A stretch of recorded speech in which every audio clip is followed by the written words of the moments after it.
السلام علیکم ورحمۃ اللہ۔ شرک کی ایک قسم یہ ہے کہ خدا کی جو صفات ہیں وہ اوروں میں بھی تسلیم کی جائیں۔ ان صفات میں سے ایک صفت غیب کا علم بھی ہے۔ بنی اسرائیل کے زمانہ میں کاہنوں کا یہی کام تھا، وہ آئندہ کے واقعات کی پیش گوئیاں کرتے تھے۔ عرب میں بھی کاہن یہی پیشہ کرتے تھے اور مختلف طریقوں سے پیش گوئیاں کیا کرتے تھے، کئی فال سے، کچھ پانچ سے پھینک کر، اور کبھی یہ ظاہر کر کے کہ جنات ان کو غیب کا علم بتاتے ہیں۔ آپ صلی اللہ علیہ وآلہ وسلم ان تمام عقائد کو نہایتی تاکید کے ساتھ مٹا دیا اور ان میں غیب کی تمام صورتیں باطل کی۔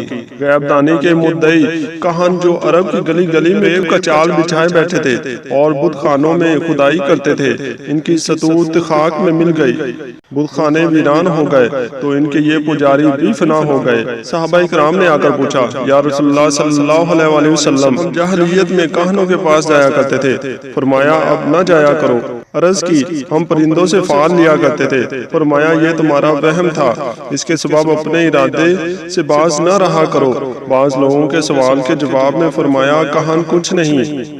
انہوں نے کہا، یا رسول اللہ صلی اللہ علیہ وآلہ وسلم، ان کی کچھ باتیں سچ بھی نکل آتی ہیں۔ فرمایا شیطان ایک آدھ بات سن لیتا ہے اور مرغی کی طرح کرکر کر کے اپنے دوست کے کانوں میں ڈالتا ہے اور وہ ان میں 100 جھوٹ ملا دیتا ہے۔ بھی فرمایا کہ فرشتوں کی زبان سے شیاطین فضائے آسمانی میں چوری چھپے کچھ سن لیتے ہیں اور کہان اس میں جھوٹ ملاتے ہیں۔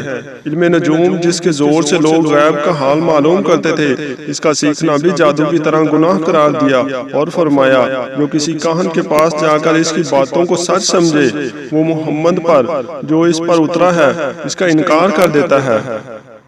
آخر میں دعا ہے کہ اللہ رب العزت مجھے اور ہم سب کو آقا کریم صلی اللہ علیہ وآلہ وسلم کے اسوہ حسنہ پر عمل کرنے کی توفیق عطا فرمائے، آمین یا رب العالمین۔